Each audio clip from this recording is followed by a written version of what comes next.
Today is a very sad day.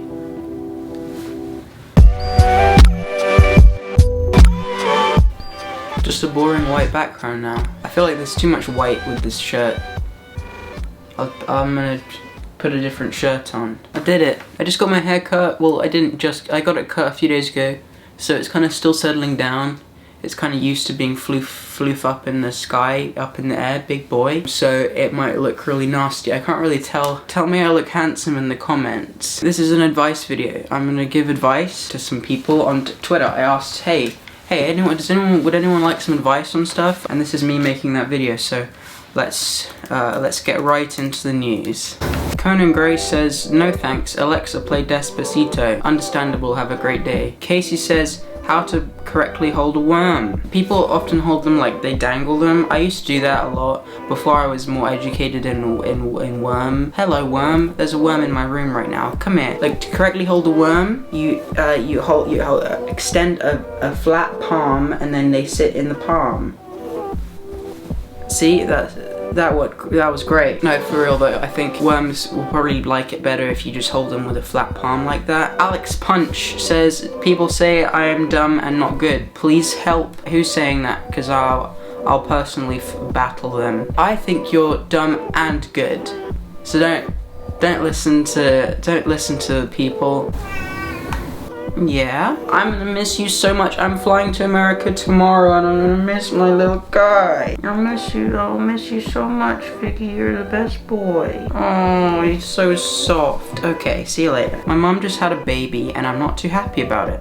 How do I become more accepting of my new baby brother? Are you not happy about it because you don't like the baby brother? Is he like annoying? Or are you like not happy that the fact that your mom had another baby? I'm an only child, so I don't really know that feeling of having a sibling, obviously. But I can imagine maybe if you're an only child and then suddenly you become the older child, you might feel like the attention is like away from you and your parents kind of don't give you the care that you used to have when it was just you, because they got to take care of a baby now. So if that's the case, I think it'll just take a little while for you to get used to the fact that you're not an only child anymore. Try and be there for your mom to help her take care of the new baby, because it's a big responsibility and it's scary and exciting. Just try and make that burden a little lighter for her by, you know, not making a fuss, maybe helping her out around the house sometimes and stuff. That question was from Riley, by the way. Yes. Cameron asks, how do I become okay with being alone and left out? I can definitely speak to this because it took me a long time to feel happy enough in my own company, you know, to realize I didn't need other people to feed my happiness. That's a very individual journey for anyone going through it. So my experiences can't really apply to yours. I think I've talked about this a bit before, but I'll say it again. I had a good amount of friends during primary school, and then when I went to secondary school, I didn't have any of my friends there. So I just kind of had to start again, and I felt a bit lonely, and I had to try and force myself into friend groups, and it just didn't work. And I was very unhappy for a long time. And so I was kind of forcing myself into these friend groups until like year 9, and then I just kind of gave up. I didn't have any friends from year 9 to the end of year 10, and that was like the darkest time in my life. I just kind of, every day I'd go to school, I'd do my work, at break times and lunch times I'd go and sit on a step behind the back of the school and cry. And that's because I would look at people and be like, oh, I want to be friends with you so bad, and I just wouldn't make the effort because I didn't think I was worth it. I think it's definitely worth putting effort into making friends if you want to avoid sadness and that loneliness, which is hard to deal with as if you're like 15, 16 and you're trying to figure yourself out already. But I think also at the same time, that period of getting really down about being all by yourself is a really important phase to go through, to realize that you don't need other people to be happy. I think it's kind of similar to phases of hunger or tiredness. You know how you get really tired or you get really hungry to the point where you can't bear it anymore, and then eventually you kind of pass that threshold and you don't feel as bad anymore. I feel like it's kind of like that. For me, the way I learned that I'm happy being by myself and I'm fine with being alone is I let myself get to that point, not knowingly, like it just happened, but I got to that point where I was so sad about being alone that I couldn't take it anymore. And then eventually I was just fine with it, and I'm still fine with it now. I feel like immune to red receipts and stuff like that. I just don't care, and that's really cool. That's really great, because that it doesn't matter. It doesn't matter if someone leaves you on red. It doesn't matter if someone cancels plans for whatever reason. It doesn't mean they hate you, and that's what I learned from going through that. I don't want to say isolate yourself, to put yourself through that. Obviously, if you can make friends, that's the better option. But if you're stuck in a situation where you just don't have any friends and you can't do anything about it, you'll be okay. Let yourself be sad if you need to be sad, because you can learn from that and use that sadness as a learning experience, and eventually you'll realize what reality is. Hello, sometimes I feel like I have to force myself to write music. Is that normal in the beginning? Asks Bella. I think that's normal for like the entire process of being a songwriter. Your whole career relies on you putting out new content all the time, or at least regularly. So yeah, that's definitely normal. I feel like I need to force myself sometimes. Your mind isn't always going to be in that motivated state. That's fine. You can go do something else and wait for it to be ready. Sophie asks how to get out of a toxic friendship. Oof, ouch, oof.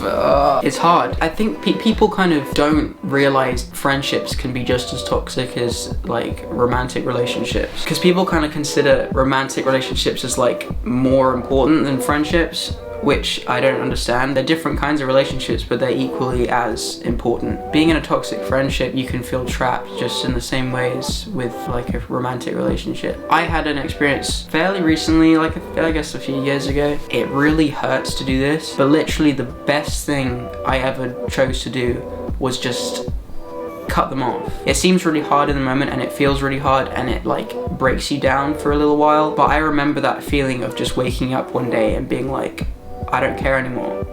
And I was so happy, and it was so worth the wait, and it was so worth going through that rough time. If you have to interact with them every day, like if they're at school or something, that's a bit of a different situation. But if it's someone like online, or someone that you don't necessarily have to see all the time, literally just like stop responding. Stop giving them any attention. You don't owe them an explanation. You don't owe them anything. After a while, you'll just be over it. Thanks, Sophie. Hope you're okay. Any advice on dealing with hatred from adults and other kids about going into the arts as a career? Says Sky Blue. I don't have personal experience with this because my parents were always extremely supportive because they're both musicians, but I've known people who have unsupportive parents who don't think arts are a viable option for a career, and they have somewhat of a point.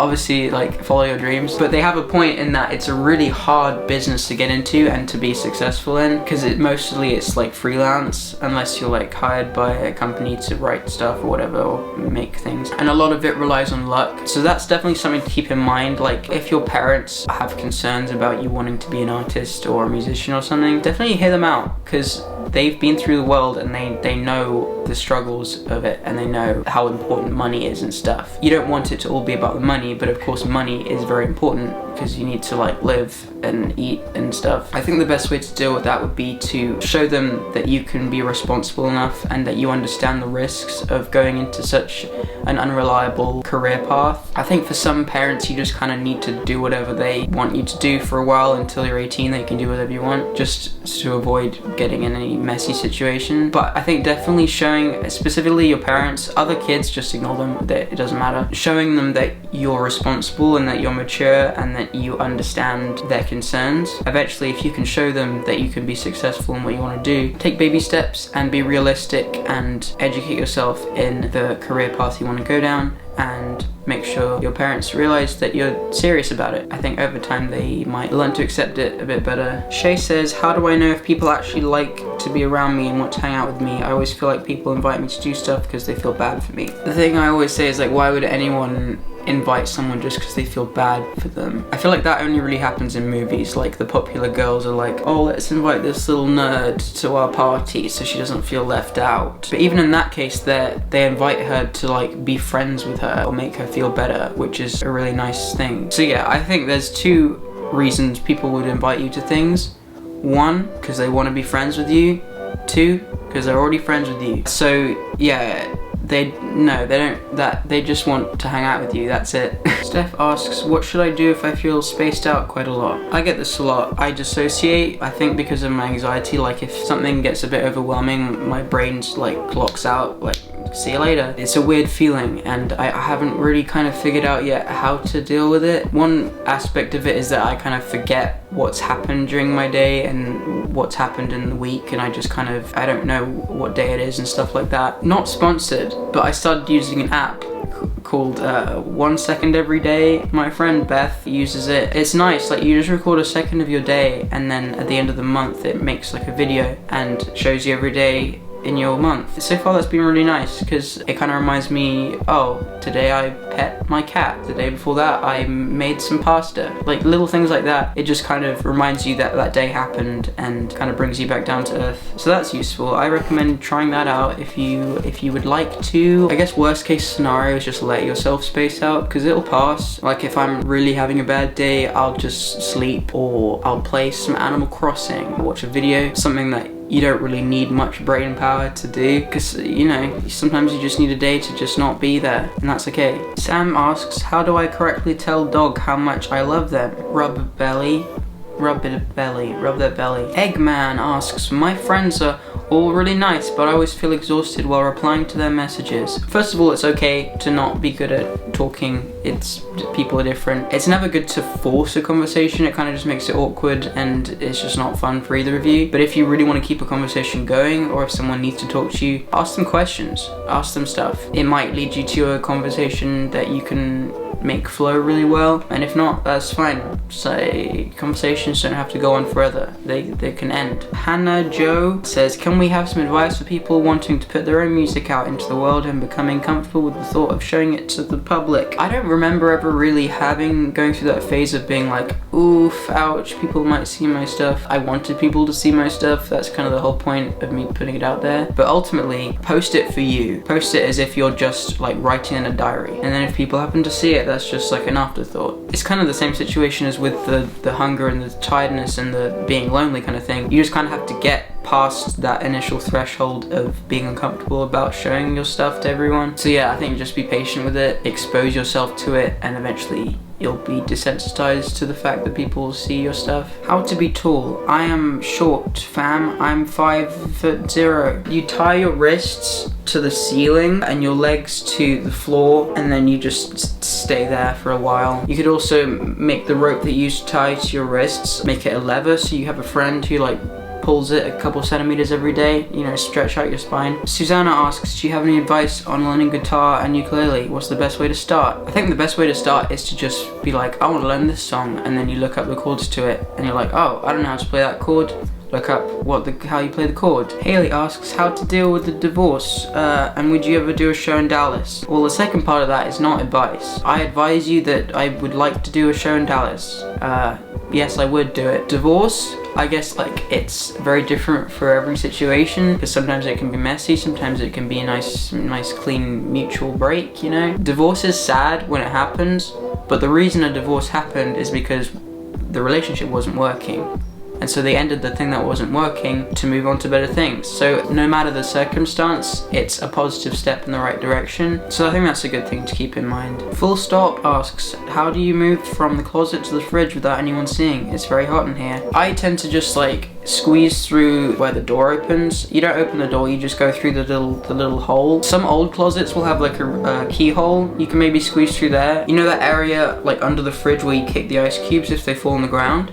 You kind of slither along there, and then it's a bit more tricky because like the fridge has like a suction thing to close, so you can't really squeeze through. At that point, you'll just have to wait there until someone comes to get something out of the fridge. As they're closing the door, you just slither right in there, and then you should be good to go. Rob Bob asks, how do you accept something about yourself that is huge and unavoidable? Very good question. I think the best thing to do is find other people who have that same thing about themselves and talk to them about it. Talk to someone who understands. Find people who have come to terms with that part of themselves and they're happy with it and they're proud of it. You can learn from them, potentially make some new pals too. So that's a win-win. Haley says, I have no need for advice, just a serious question. If I swallow a worm whole, will it live inside my body? No, it will die. It will be dead. Don't do that. On that note, I'm very hungry. I'm going to eat some food. Thanks for watching. Hope I helped out a little bit. When this video goes up, I will be, where will I be? I will be in Boston, I think. maybe just traveling to Boston, and I will have done my Philadelphia and Brooklyn shows. So I haven't experienced those shows yet, but I bet they were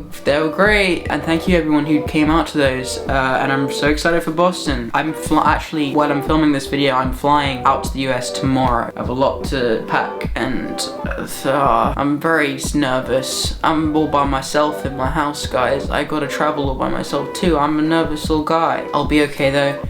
I'm so excited. Yeah, thanks for watching. I'll see you next time. But check out my album. I have an album out. It's called Dear. Hello, Fig. Do you want to say something? Oh, I'm gonna miss this little guy so much. I'm gonna miss you so much while I'm away. You better be a good little boy. He's like, no, I'll be naughty and nasty. Thank you for watching again. Fig says goodbye. Goodbye, says Fig. Okay, goodbye.